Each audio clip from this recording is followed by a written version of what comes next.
Oh my God. Whoops. Don't fall asleep on the beach, kids. Goodness gracious. Anyways, what's up, guys? So I'm sitting here. It's a Saturday night. It's 10:15, and I'm not doing anything. I'm sitting in the van. My friends are busy or doing stuff. So I'm kind of lonely, and that's a question I get asked a lot about on TikTok. People all the time want to know, do you get lonely? Does van life ever get lonely? So I figure, what better time to talk about it than while I'm experiencing it? Van life, right off the bat, is a very minimalistic lifestyle. There's a lot of normal daily distractions that a person that lives in a house has that a van lifer doesn't. For example, some people go home, they start cooking, they watch TV, they have a wife, husband, boyfriend, girlfriend, whatever to go home to talk to, a dog, a cat, whatever the case may be. As a solo van lifer, I don't have any of those things. I don't have any of those distractions. So inherently, you spend a lot of time thinking and kind of talking to yourself. And there's nothing wrong with that, but that can be a dangerous headspace to be in. So what do I mean by a dangerous headspace to be in? There's nothing wrong with being alone, but if you're not used to it, it's gonna be a bit of a shock. That's kind of the reason why I recommended in my first video that no one should really jump straight into van life, especially as a solo traveler. Because being a solo van lifer can definitely take a toll on your mental. But one thing I've definitely learned, and I think it's probably one of the best lessons I've learned in the past few years, that there is a serious difference between being lonely and being alone. Two entirely different things. What do I mean by that? Just because you are alone doesn't necessarily mean you have to feel lonely. And once you figure that out and figure out how to do that, I think you're all the better off and that much stronger as an individual.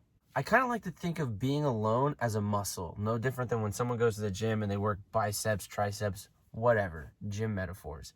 But I also see being alone as a muscle. And over time and practice, being alone becomes easy. You get better at it. You become stronger. But with that being said, don't let it go too far the other way, because you might start to learn liking being by yourself, but you got to find balance. Life is all about balance. Balance is key. But taking that time to be by yourself and learning the difference between being alone and being lonely, probably the best thing I've ever taught myself. But I've been doing van life for about a year now, so I've gotten pretty used to being by myself, or at least hanging out by myself. But even with all that practice and working that alone muscle, I still get lonely. So, back to the original question. Does van life get lonely? The simple answer, yes, it can. But, and this is a big but, I never would have learned one of the greatest lessons that I've learned at 24 years old without van life. If I wouldn't have taken the time to be by myself and be a solo traveler or a solo van lifer, I never would have learned that life lesson and the difference between being alone and being lonely. So by taking that time and taking that step backwards to kind of feel a little bit more lonely than the regular person, I'm more content than ever. I enjoy being by myself. I've learned to love my own company, and I think that makes me all the stronger. So, does van life get lonely sometimes? Absolutely. I'm human. But it's taught me a lot, and I'm very grateful for that. And with this channel, I'm trying to be as real as possible, be as transparent, because a lot of times van life looks like this super glamorous, awesome experience, and they don't show the other side of it. And that's kind of what I'm doing with this page. And that is by no means trying to discourage anybody from van life. I love it. I would recommend it.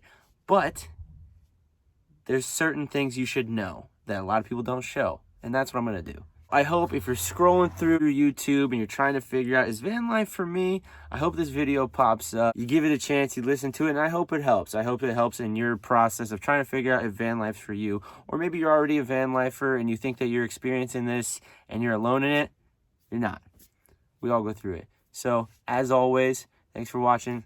Keep it simple, and I'll see you guys in the next video.